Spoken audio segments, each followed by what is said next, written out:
네, 오늘은 아까 말씀드린 대로 스승주일이자 청년주일입니다. 예년에는 이럴 경우에 주일 낮 예배는 스승주일로 지키고 또 오후 찬양 예배는 청년주일로 지키고 그렇게 했었는데, 사실 우리가 스승주일이라고 놓고 보니 코로나 때문에 무너져 있는 교육 현장의 현실이 굉장히 마음 아픈 것을 생각합니다. 스승의 날이 지나오는 동안에 방송을 보다 보니 이런 멘트가 있어서 가슴 뭉클했습니다. 학교는 너희들이 있어야 봄이다 라는 말이 나오는 걸 보는데 왠지 눈물이 핑 돌더라고요. 선생님들 마음이 이해가 갑니다. 텅 빈 교정, 텅 비어있는 교실들 바라보면서 선생님들 마음이 어떻겠습니까? 온라인 수업이라 해서 그렇게 대면하고 있지만 그게 어떻게 사람과 사람이 얼굴 맞대고 살 맞대고 함께 생활하는 것과 똑같겠습니까? 그와 같이 그런 모습이 마음이 아프고요. 학교는 아이들이 있어서 봄이듯이 교회 학교 역시 우리 아동부, 중고등부, 소망 울타리 함께 해야 봄이 되는 것입니다. 이를 위해서 사랑하는 성도 여러분 기도해 주시기를 바랍니다. 어느 시인이 말했지만 빼앗긴 들에도 봄은 오는가 했죠. 우리는 코로나 때문에 빼앗긴 이 나라와 이 온 세계에 봄날이 올 것을 소망 중에 바라보는 이들이라고 믿습니다. 우리 선생님 임원종 선생님 찬송해 주신 대로 정말로 우리 가운데에 지난밤 꿈처럼 이루어질 것들을 기대하는 믿음이 필요하다고 생각합니다. 아이들이 학교에 등교하고 주일에는 교회 학교에 아이들이 모여 함께 예배하는 날을 꿈꾸며 기도합니다. 우리 선생님들은 이 일을 위해서 기도하도록 부름받은 줄로 믿습니다. 바로 이런 어려울 때에 자기 아이들을 위해서 기도하시고 내게 맡겨두신 우리 소망 울타리를 위해서 기도하도록 부름받았습니다. 우리 선호 톡을 가만히 보다 보면요, 주일학교 선생님들하고 계속 주고받고 커뮤니케이션 하는 것을 제가 봤습니다. 말씀을 주면 선생님들과 같이 그것을 읽고 아멘 화답하는 모습을 보고 참 귀하다라고 생각했습니다. 그러면서 늘 우리 선생님들 마음이 어떻겠습니까? 언젠가는 대면에서 함께 예배할 날을 기대하고 있다라고 저는 생각하고요. 그 일을 위해서 얼마나 눈물로 기도하는지 저는 믿고 있습니다. 그래서 그 눈물의 기도가 하늘에 닿는 때가 있다라고 저는 확신합니다. 그래서 사랑하는 성도 여러분 똑같이 함께 기도해 주시고 이 스승주일에 마음 아픈 우리 선생님들, 참된 교육의 현장을 갖지 못해서 마음 아픈 선생님들을 위해서 더 기도해 주시기를 바라고요. 오늘은 청년주일 중심으로 말씀을 나눌까 합니다. 청년의 때는 힘과 열정이 넘치는 때입니다. 그런데 자칫하면요, 이 힘과 열정이 엉뚱한 대로 분출될 때가 많다는 것을 알게 됩니다. 엉뚱한 데 사용하기도 하고 범죄에 사용하기도 하고 죄악으로 나가기도 하고 심지어 방종하는 데 내어 맡기기도 하죠. 이번 코로나19 재확산 사태를 보면서 많은 이들이 청년들을 걱정합니다. 이 나라의 청년들의 미래를 걱정합니다. 황금 연휴를 맞아서 기성세대는 몸을 사리지 않습니까? 가족들하고 나갈 수 있는데도 되도록이면 집에서 집과하면서 집에서 시간들을 보내고 접촉을 최대한 줄이려고 노력해 왔던 것이 사실입니다. 그런데 아쉬웠던 것은 많은 젊은이들이 이태원이다, 홍대다 하고 마구 돌아다니면서 방종한 시간을 보내다가 결국에는 큰 걱정과 위기감을 전 국가적으로 던진 것이 지금 작금의 상황입니다. 그 중에는 동성애 클럽으로 인해서 코로나 재확산이 불거져서 이 사회에 더 큰 충격을 주고 있다고 합니다. 복음서의 한 부자 청년이 예수께 나왔던 일을 기억하고 계실 겁니다. 그는 얼마나 예수님 보기에도 사랑스러웠는지 주님 앞에 오자마자 묻는 게 뭐였습니까? 주여, 어떻게 해야 선생님이여 내가 영생을 얻으리까? 라고 질문을 던졌다는 게 우리는 알고 있는 대목이죠. 참 귀한 일입니다. 그때 주님께서 그 질문에 대해서 대답하시기를 네가 계명을 알 텐데 계명 지켜라 라고 그렇게 알려주시죠. 이 말씀을 들은 이 청년이 얘기합니다. 뭐라 그럽니까? 주여, 내가 이 계명들은 어릴 때부터 지켜왔나이다 라고 고백하는데 주님께서 이 청년이 사랑스럽다고 성경에는 그대로 표현되어 있습니다.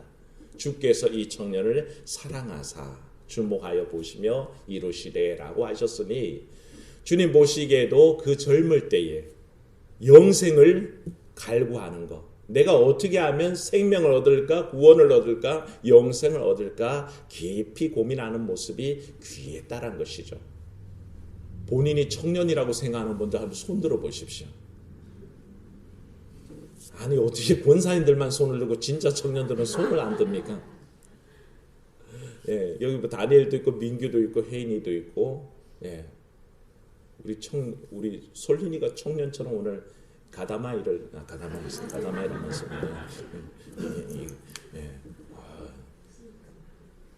멋진 것 같습니다. 원래 다니엘이가 소중하게 여기던 걸 우리 이제 커버려서 설린이한테 줬는데 다니엘보다 조금 더 멋있지?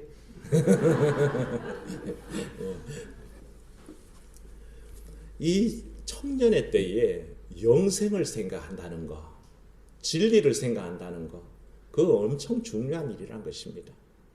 철없는 어떤 청년들이 그저 방종을 향해서 뛰어나갔을 때에 그와는 다르게 진지하게 하나님 말씀에 대해서 하나님 앞에 영적인 삶으로 살아가는 데 대해서 진지하게 고민하는 모습이 있다면 하나님께서 얼마나 기뻐 받으시겠습니까?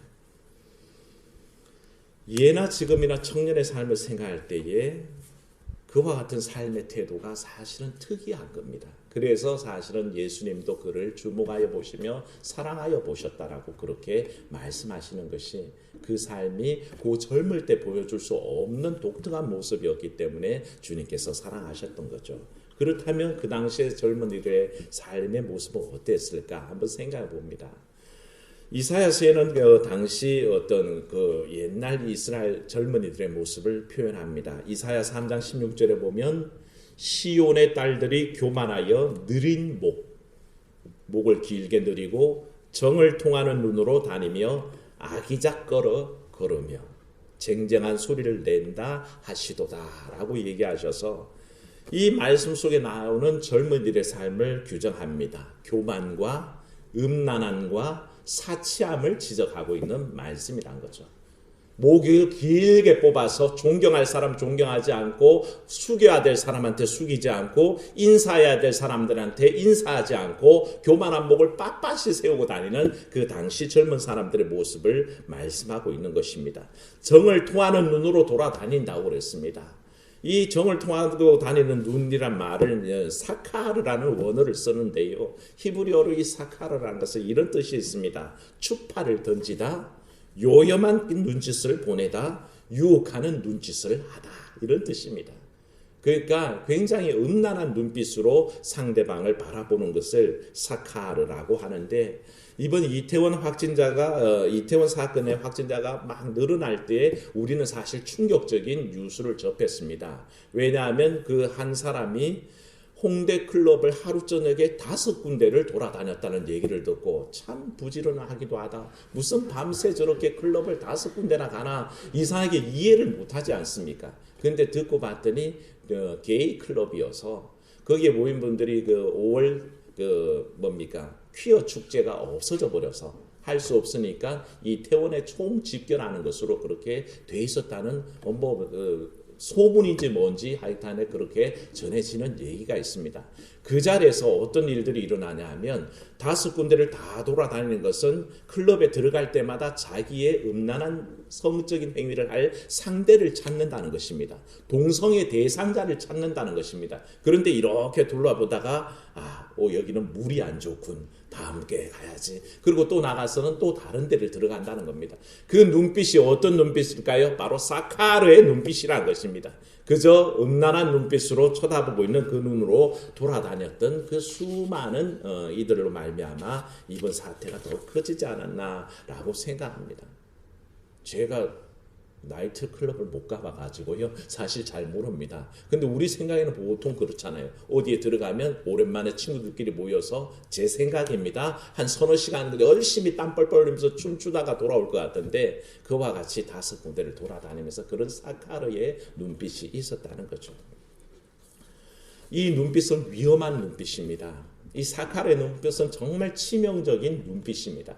주님께서도 말씀하시기를 6반제에서 간음함에 관해서 말씀하시되 예 사람은 간음하지 말라 하였으되 내가 다시 말하노니 여인을 보고 음욕을 품는 자마다 여인을 보고 눈으로 보면서 음욕을 품는 자마다 이미 그 마음속에 간음하였음이라 라고 그 마음속에 눈빛의 죄악을 지적하고 있는 것을 보게 되는 거죠.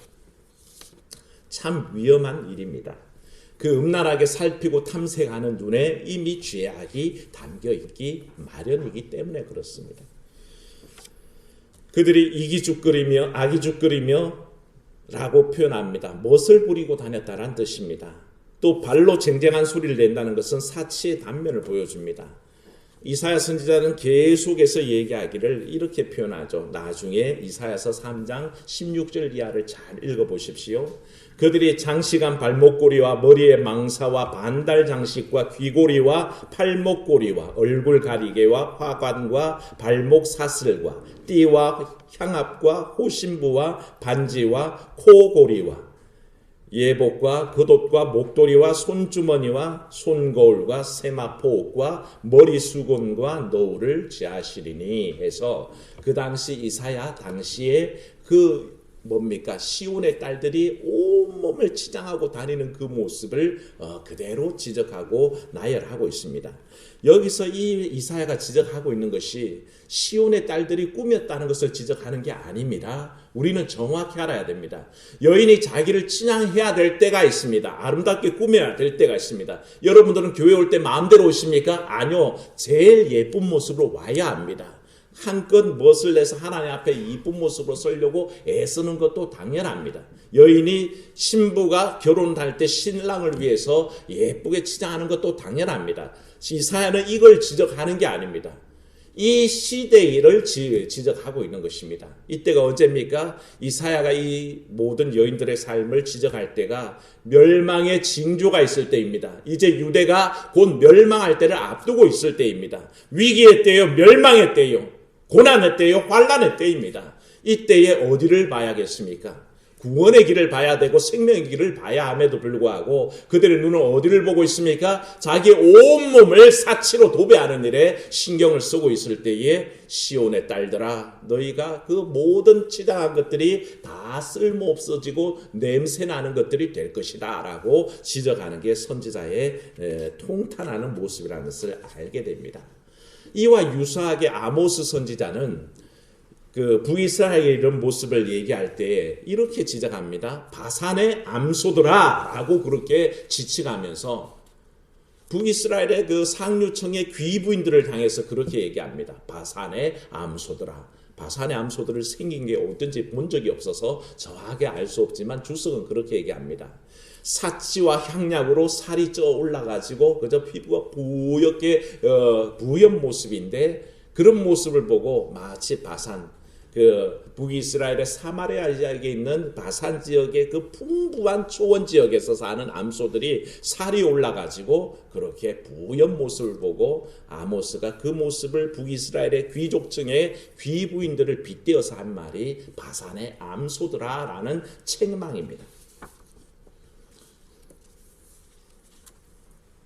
제 배우를 보지 마십시오. 저는 바산의 암소가 아닙니다. 네. 그 모습을 책망하면서 바라보는데 똑같은 심정이 아모스에게도 있는 겁니다. 이사야도 남유다의 멸망의 징조 앞에서 겉으로 통탄하며 책망했다 할 때에 바로 이 아모스 역시조차 북이스라엘 멸망을 앞두고 이 사람들을 향해서 이야기합니다. 멸망의 징조가 눈앞에 와 있는데 나라는 불의와 우상숭배로 가득 차게 그렇게 무너지게 생겼는데 자기 배만 부르면 되고 사치와 향락을 위해서 백성들의 고열을 짜내서 결국 자기 아내에게 갖다 줘서 그 자기 아내가 바산의 암소들이라고 부름받을 수밖에 없는 모습으로 만들어버렸던 그 사회를 책망하고 있는 것을 보게 됩니다. 성경은 그렇게 사치와 방종의 그런 시온의 딸 바산의 암소와 같은 삶을 얘기하는 대신에 이와는 정반대의 삶도 있다는 것을 우리에게 대안으로 소개합니다. 그게 바로 오늘 말씀 속에도 나와 있고 또한 제가 소개해드릴 시편 110편 3절의 고백 속에 나타납니다. 한번 따라합시다. 주의 권능의 날에 주의 백성이 거룩한 옷을 입고 즐거이 헌신하니 새벽 이슬 같은 주의 청년들이 주께 나오는도다. 이게 시편 110편 3절의 말씀입니다. 시편 110편은 하나님 나라의 그 주의 권능의 날을 전망하며 사모합니다. 바라보면서 기대할 때에 사치와 향락으로 옷 입고 그 몸을 치장한 사람들이 아니라 거룩한 옷을 입고 하나님 앞에 나오는 주의 청년들이 있다고 그랬습니다. 말씀의 옷을 입은 자들이요, 기도의 옷을 입은 자들이요, 찬양의 옷을 입고 나오는 그런 청년들이 있다는 것입니다. 그런 새벽 이슬 같은 주의 청년들이 있다라고 우리에게 말씀하시는데, 새벽 이슬이라는 것을 우리가 늘 잘 알고 있죠. 우리 서정혜 권사님은 별칭을, 애칭을 새벽 이슬이라고 가져가셨는데 참 이쁘고 귀한 별칭을 먼저 선점하셨습니다. 참 귀한 거죠. 새벽 이슬은 얼마나 맑고 영롱한지 모릅니다. 히브리어로 새벽을 오르라고 부르는데 그 뜻이 빛나다라는 뜻을 갖고 있습니다. 새벽은 오르입니다. 그런데 또 다른 단어로는 샤파르라는 단어를 씁니다. 이 단어 속에서도 역시 반짝반짝 빛난다라는 그런 표현을 씁니다. 우리 청년부 별칭이 뭔지 아시죠? 모르십니까? 블링블링입니다. 블링블링. 이 블링블링은 밝게 빛난다는 뜻인데 보통 빛나는 게 아니라 다이아몬드 같은 보석이 빛을 받아서 반사시키며 반짝반짝 빛나는 그 모습을 표현할 때 블링블링이라고 그렇게 합니다. 너무너무 보석처럼 빛난다는 뜻으로 블링블링이라고 하는데 청년의 시절 정말 빛날 때입니다. 인생 가운데 얼마나 빛나는 시절인지 모른다는 것입니다. 가장 밝고 가장 건강한 때입니다. 나이 드신 중년 부인들이 젊은이를 보면 꼭 시기와 질투가 일어난 것은 그 피부의 탄력과 그 피부의 빛깔을 보면 시기가 납니다. 시기가 난다기보다는 부러운 거죠. 나도 저럴 때가 있었는데, 나도 저렇게 피어날 때가 있었는데, 청년들이 꼭 시집 장가 갈 때 보면 얼마나 빛이 나는지 모릅니다. 가장 예쁘고 화려할 때가 아닌가 싶습니다만 그런 모습으로 밝게 빛난다는 것입니다. 이 샤파르라는 새벽이라는 단어에 대해서 이슬이라는 단어가 조합되는데, 이슬이라는 말 자체는 생명과 은혜라는 기본적인 상징적인 의미를 갖고 있습니다. 그래서 새벽 이슬 그러면 밝게 빛나는 하나님의 은혜라는 것을 우리가 포함시킬 수 있죠. 팔레스타인 지방은 아시다시피 메마른 지역입니다. 물이 드문 곳입니다. 그런데 이 이슬은 촌목에게 생명과 같습니다. 찬 기온과 더운 기온이 만날 때에 그 헐문산 유역에 가면 참 비가 온 것처럼 쏟아져 달려있는 수많은 이슬들이 있고, 이 이슬들이 온 생명을 다 그 생물들에게, 식물들에게 전달한다는 것을 우리에게 보여줍니다. 그래서 하나님의 청년들을 새벽 이슬에 비유하신 것은 무슨 뜻일까요? 하나님의 생명과 은혜로 메마른 세상을 생명력 있고 그렇게 밝게 만들라는 얘기입니다. 근데 재밌는 사실이 뭐냐 하면요, 이 샤파르라는 단어, 새벽이라는 이 단어와 사루트라는 청년이란 말이 사실 어원이 똑같다는 것입니다. 같은 어원을 가지고 새벽이란 말이 생겼고 청년이란 말이 생겼다는 겁니다. 하루의 시작이 새벽에 있다면 인생의 시작이 청년들에게 있다는 것입니다. 새벽에 밝은 희망을 얘기한다면 청년의 때의 희망을 얘기할 수 있다라고 그렇게 우리에 알려주기 위해서 같은 어원으로 새벽과 청년을 말한다는 것을 얘기합니다. 결국 그렇습니다. 사랑하는 여러분, 새벽 이슬에 하는 일이 뭘까요? 한번 따라합시다. 생명의 근원. 새벽 이슬은 생명의 근원입니다. 모두가 메말라서 아무런 물기가 없을 때에 새벽 이슬은 생명의 근원이 됩니다. 그래서 온갖 식생들이, 곤충들이 물을 보충할 수 있는 유일한 통로로서, 생명의 통로로서 제공하는 것을 보게 됩니다. 사랑하는 우리 현저 교우, 또 우리 현저 청년 여러분, 또 세상의 청년 모두가 마찬가지입니다. 이 세상에 광야처럼 메말라 가지만 이 세상에서 오히려 생명을 전달하는 역할을 해야 합니다. 그게 우리에게 주시는 사명인 것을 알게 됩니다. 과거 7, 80년대에는 참 어려울 때였는데도 그때 대학생들의 문화는 어떻습니까? 대학생이라면 낭만처럼 농촌 활동을 갑니다. 농화를 가서 농번기에 그 바쁜 농촌 일소를 돕고 오는 게 청년들의 모습이었습니다. 많은 청년들이 도시 빈민 구제 사역에 투신해서 그 일들을 감당했었습니다. 근데 오늘날 어떻습니까? 대학만 합격하고 나면 그저 향락과 사치를 즐기는 대학 문화가 되어버리는 아쉬움이 있습니다. 좀 더 건전하게 대학 생활을 보낸다 해야 기껏해야 도서관에서 하루 종일 틀어박혀서 일신상의 스펙을 쌓아가든지 아니면 취업 준비하고 유학 준비하는데 모든 시간들을 다 보내버리는 그런 자기만을 생활을 하는 모습을 보게 됩니다. 아쉬운 부분이죠. 사랑하는 여러분, 그런데 이런 새벽이슬 같은 청년들이 되기 위한 유일한 방법을 소개하는 것이 오늘 말씀입니다. 청년이 무엇으로 그 행실을 깨끗하게 하리까? 라고 얘기할 때에 이 말씀 자체가 전하는 의미는 그겁니다. 어떤 능력으로 청년들이 이 세상에 귀한 영향력, 선한 영향력을 미칠까? 어떻게 하면 온전한 생명을 전하는 존재가 될 수 있을까 하는 것을 말씀하고 있는 것이죠. 뭐라 하셨습니까? 오직 주의 말씀을 지킬 따름입니다. 라고 얘기합니다. 10절에는 한번 10절 말씀 한번 보십시오. 한번 같이 읽습니다. 시작. 내가 전심으로 주를 찾아 싸우니 주의 계명에서 떠나지 말게 하소서. 아멘. 주의 말씀을 지킨다는 이 뜻이 다른 의미로 표현될 때에 바로 그겁니다. 주의 계명에서 떠나지 않게 하소서라는 표현이고요. 18절 말씀 읽어봅니다. 내 눈을 열어서 주의 율법에서 놀라운 것을 보게 하소서. 아멘. 18절에서는 눈을 열어서 주의 율법을 보는 놀라운 것을 보는 삶이 오직 주의 말씀을 지키는 삶이라고 표현하는 것이죠. 이 표현 자체는 앞서 우리가 살펴본 시온의 딸들과 같은 삶이 아닙니다. 바산의 암소 같은 삶이 아닙니다. 그들은 온통 자기의 삶에 빠져서 사치와 향락, 외모 그 치장에만 빠져 살아가는 삶을 살되 새벽이슬 같은 주의 청년들은 영롱한 빛을 바라면서 세상의 생명력을 전한다라고 말씀하고 있는 것입니다. 사랑하는 청년 여러분, 우리 사랑하는 성도 여러분, 우리가 일생 동안 주를 위해서, 교회를 위해서 헌신해야 하지만 시기적으로 보았을 때 가장 헌신하기 좋은 때는 사실은 청년의 때입니다.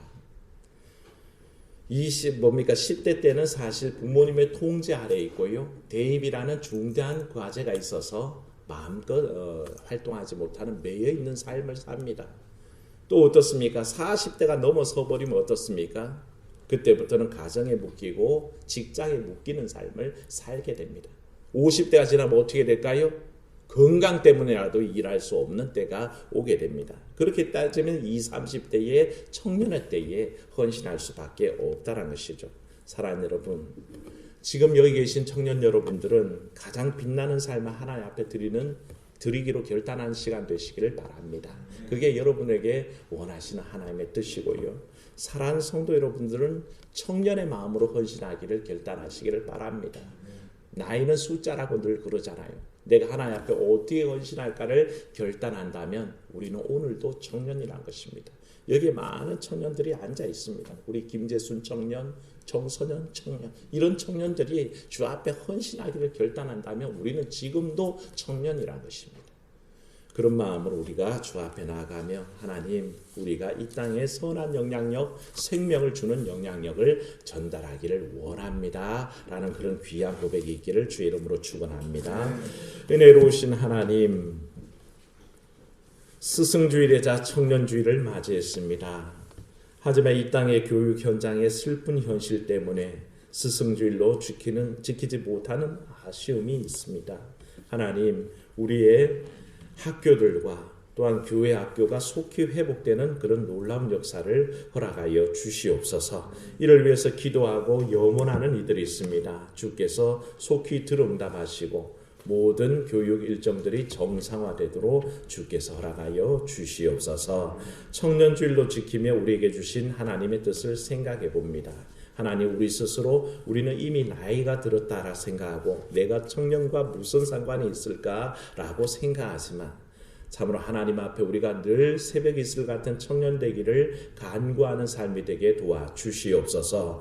그저 우리가 나이 들고 힘이 없다고 생각하면 그런 존재이나 주 안에서 날마다 새로워지고 주 안에서 날마다 새 힘으로 독수리가 날개치며 올라간 것 같이 그렇게 힘받아 일할 수 있다고 생각한다면 우리는 여전히 청년입니다. 그와 같은 삶을 살아내게 하사 주일 앞에 온전히 세워지는 그런 우리 모습이 되도록 인도하여 주시옵소서. 오늘도 우리 주께서만 영광 받으시기를 원하옵고 주 예수님 이름으로 기도하옵나이다. 아멘.